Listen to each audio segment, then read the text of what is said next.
right, so we'll be testing the fixation for the sacrum.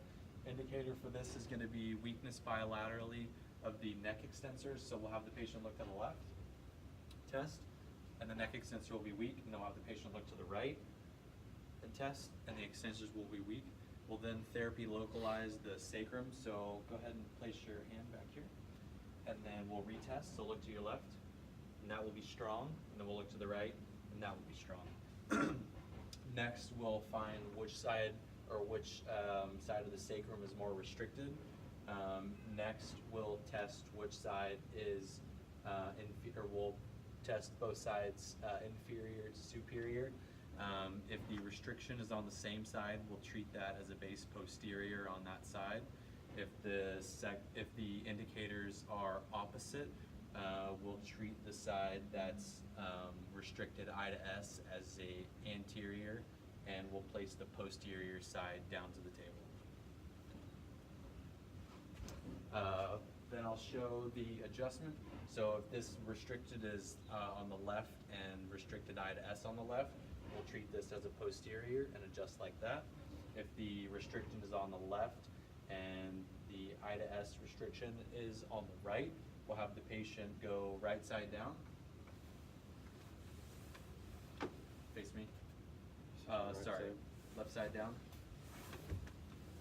And then we'll contact the opposite side and then roll the patient all the way until you hear a clunk in the left sacrum.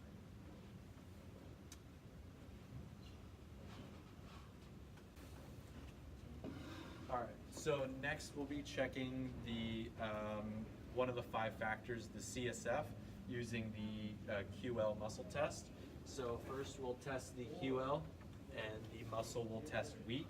We'll then have the patient take a deep breath in and retest the muscle, and the QL will go strong. That will be an indicator for a inhalation assist.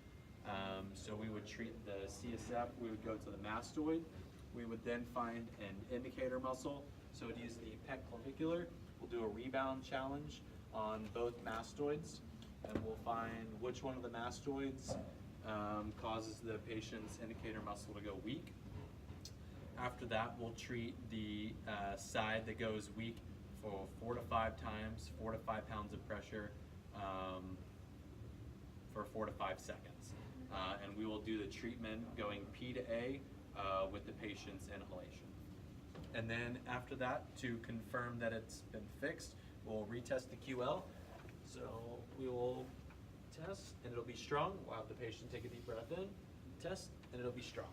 And it can also be an exhalation assist if the patient, at the beginning of the treatment, if it didn't go positive with inhalation, we'll have the patient blow all the way out and retest, and if that's positive, then it's an exhalation assist. So this will be the 9 muscle test for fixation. The first is going to be the psoas, and this will be for the occiput. So we'll have the patient push up and in, and a bilateral weakness would indicate a occiput fixation. Next will be the glute max. So I'll have the patient flip over. We'll have them pick up the right leg, and then we'll push down. And bilateral weakness will be fixation of the upper cervical. Next is going to be popliteus. This will indicate a lower cervical fixation. Next is the middle delt.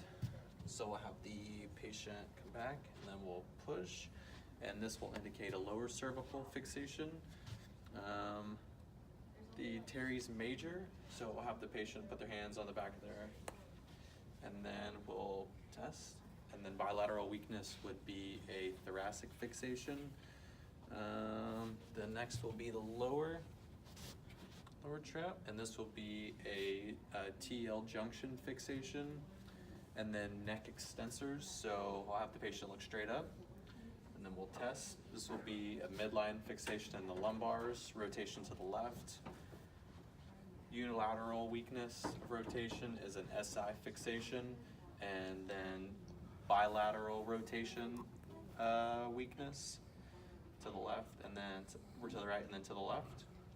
Bilateral weakness will be a sacral fixation.